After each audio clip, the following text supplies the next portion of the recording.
গতকালকে বাংলাদেশ নিউজিল্যান্ডের এগেইনস্টে যে ১৮৩ রান চেজ করে যে ম্যাচটা জয়লাভ করল, আমার মতোই অনেকেই হয়তোবা চিন্তা করেছেন যে বাংলাদেশের পক্ষে ১৮৩ করাটা পসিবল হবে না। স্পেশালি যখন যেইভাবে বাংলাদেশ শুরুটা করেছিল সেই শুরুর পরেতে অবশ্যই না। কারণ দেখেন ১৮৩ রান কিন্তু বাংলাদেশ এর আগে কখনোই ঘরের মাটিতে চেজ করে নাই। এটাই কিন্তু ১ম বার বাংলাদেশ ১৮৩ রান চেজ করে জিতল। আর যেইভাবে জিতল সত্যিকার অর্থেই অসাধারণ ছিল এই ম্যাচটা জয়লাভ করা বাংলাদেশের জন্য।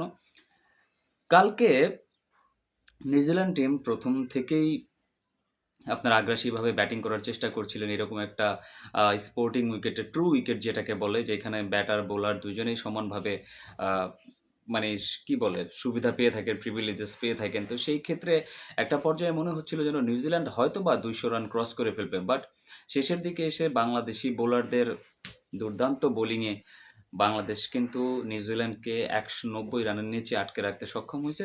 সেটা আ মেন্টালি বলেন আর মনস্তাত্ত্বিকভাবে বলেন, যেভাবেই বলেন না কেন সেটা বাংলাদেশকে অনেক দূর এগিয়ে রাখছে। বাট ওই পিচে ব্যাটিং করা কতটা সহজ ছিল সেটা লিটন কুমার দাস যখন তার সাক্ষাৎকার দিলেন তখন তিনি বলেছিলেন যে, ব্যাটিং দেখতে সহজ মনে হইলেও আসলে ব্যাটিংটা অত বেশি সহজ ছিল না। বাট যেইভাবে তাওহিদ হৃদয়, যেইভাবে পারভেজ ইমন, যেইভাবে আ আপনার শামীম হোসেন পাটোয়ারি ব্যাটিং করলেন তাতে তো দেখে আসলে সন্দেহের অবকাশ থাকে না যে আসলে ব্যাটিং করাটা খুব একটা কঠিন কোনো কাজ ছিল না। একটা কনসার্ন এর জায়গা আছে, একটা চিন্তার বিষয়। সেটা হচ্ছে সাইফ হাসানকে নিয়ে কিছু কথা বলতে চাই। সাইফ হাসান হয়তোবা ছক্কা মারার অ্যাবিলিটিস আছেন, হয়তোবা বাউন্ডারি বের করার অ্যাবিলিটিস আছেন। বাট সাইফ হাসানের ক্ষেত্রে যে জিনিসটা ঘটে, একইভাবে বারবার আউট হয়ে যাওয়া এবং সিঙ্গেল গুলাকে বের করতে না পারা সাইফ হোসেনের ব্যাটিং এর অনেক বিশাল বড় একটা ব্যর্থতা বলেন আর অদক্ষতা বলেন, যেটাই বলেন না কেন, সাইফ হাসান যখন ব্যাটিং করেন আপনি দেখবেন যে তার টেনডেন্সি থাকে যে বাউন্ডারি দিয়েই বেশি রান করার। এমনকি তিনি সিঙ্গেলগুলাই বের করতে পারেন না। এই ক্ষেত্রে শ্রেয়াস আইয়ারের কথা মনে পড়ছে। ভারতের একজন ক্রিকেটার শ্রেয়াস আইয়ার। এখন বর্তমানে আইপিএল এর পাঞ্জাবের ক্যাপ্টেন হিসাবে খেলছেন। তার একটা কথা মনে পড়ে যে টি-টোয়েন্টি ক্রিকেটে ডট বল খেলা একটা ক্রাইম। অবশ্যই দর্শক আমিও তার সাথে একমত। আপনি ধরেন ১০ টা বল খেললেন, আপনি ১০ টা বলে ৩ টা বাউন্ডারিতে ১২ টা রান করলেন। আপনার স্ট্রাইক রেট কিন্তু ১২০ থাকবে। ১০ বলে যদি আপনি ৩ টা বাউন্ডারি মারেন, ১২ রান করেন। কিন্তু ঐদিকে আপনি যে আরো ৭ টা বল খেয়ে ফেললেন, আরো ৭ টা বল যে আপনি ডট দিলেন, সেই ডট থেকে কিন্তু আপনি কোন রান আদায় করতে পারলেন না। ইভেনচুয়ালি যদি সেই ডটগুলাকে আপনি সিঙ্গলসে পরিণত করতে পারেন, তাইলেই কিন্তু আপনাকে একজন সেরা মানের ব্যাটার বলা যাবে। কারণ গতকালকে আমরা যেই ম্যাচটা দেখেছি, সাইফ হাসান বলেন, তানজিদ হাসান তামিম বলেন। তানজিদ হাসান তামিম ১ম থেকেই গতকালকে খুব একটা ব্যাটে বলে করতে পারছিলেন না। কিন্তু সবসময় যে একজন প্লেয়ার ভালো খেলবে বিষয়টা সেরকমও না। কিন্তু তানজিদ হাসান তামিমই বলেন বা সাইফ হাসানই বলেন, ২ জনের ক্ষেত্রে একটা জিনিস বেশ আ আ চিন্তার, সেটা হচ্ছে গিয়ে তাদের আ মানে অ্যাবিলিটিস, সিঙ্গেল বের করার যে অ্যাবিলিটিস, সেই অ্যাবিলিটিস টা আমার কাছে মনে হয় যেন খুবই কম। খুবই কম। এই জিনিসটা বাংলাদেশকে অদূর ভবিষ্যতে হয়তোবা টি-২০ তে ভোগাইতে পারে। বাট গতকালকে আফটার অল যেভাবে তারা পারফরম্যান্স করছে, সেই পারফরম্যান্স এর উপরে যদি কথা বলতে যাই, একটা পর্যায়ে বাংলাদেশের মোটামুটি প্রায় ওভার প্রতি ১১ করে রানের দরকার ছিল। সেইখানে তাওহিদ হৃদয় ২৭ বলে ৫১ রানের একটা দুর্দান্ত ইনিংস খেললেন অলমোস্ট ২০০ স্ট্রাইক রেটে। তারপরে পারভেজ হোসেন ইমন নামলেন মিডল অর্ডারে। পারভেজ হোসেন ইমন ওই সময়টাতে যেটা করার দরকার ছিল জাস্ট যাও এবং মারো। তিনি আসলেন এবং মারলেন ১৪ বলে ২৮ রান করে, যদিও আউট হয়ে গেছেন বাট আনবিলিভেবল ব্যাটিং করেছেন হচ্ছেন শামীম পাটোয়ারি।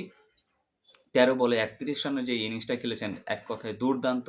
যেরকম একটা ইনিংসের তুলনা হয় না। দিন শেষে যেখানে মনে হচ্ছিল যেন বাংলাদেশ একটা পর্যায়ে গিয়ে আ ম্যাচ হারের একটা শঙ্কায় পড়তে পারে, সেখানে বাংলাদেশ কিন্তু ২ টা ওভার হাতে রেখেই এই ম্যাচটা জিতে গেছে। তো সার্বিকভাবে দর্শক আপনারা বলতে পারেন যে হয়তোবা এটা বাংলাদেশের সেরা টিম, বাংলাদেশের সেরা পারফরম্যান্স করেছে। আসলে এই ম্যাচটাতে আমার কাছে এখনো মনে হয় না বাংলাদেশের এটা সেরা টিম। তবে ব্যাটিং ওয়াইজ আমার কাছে মনে হয় যেই ব্যাটারদেরকে নিয়ে টিমটা সাজানো হইছে, সেই টিমটা ব্যাটিং ওয়াইজ বাংলাদেশের সেরা ব্যাটিং লাইনআপ, এটা অবশ্যই আমি বলতে চাই।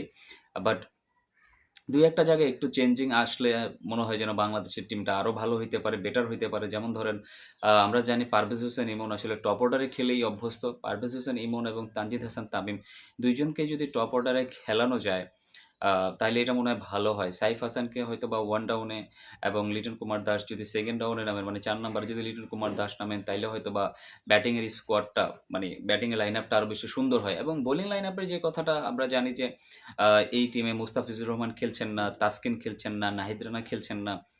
আ তবে আমার কাছে মনে হয় যেন গতকালকে রিপন মন্ডলের অভিষেক হয়েছে। রিপন মন্ডল হয়তোবা কিছুটা খরুচও ছিলেন, বাট ইনিংসের শেষের যে লাস্ট ওভারটা করেছিলেন যখন নিউজিল্যান্ড ব্যাটিং করছিলেন, দুর্দান্ত বোলিং করেছিলেন ওই ওভারটাতে মাত্র ৫ টা রান দিয়েছেন তিনি।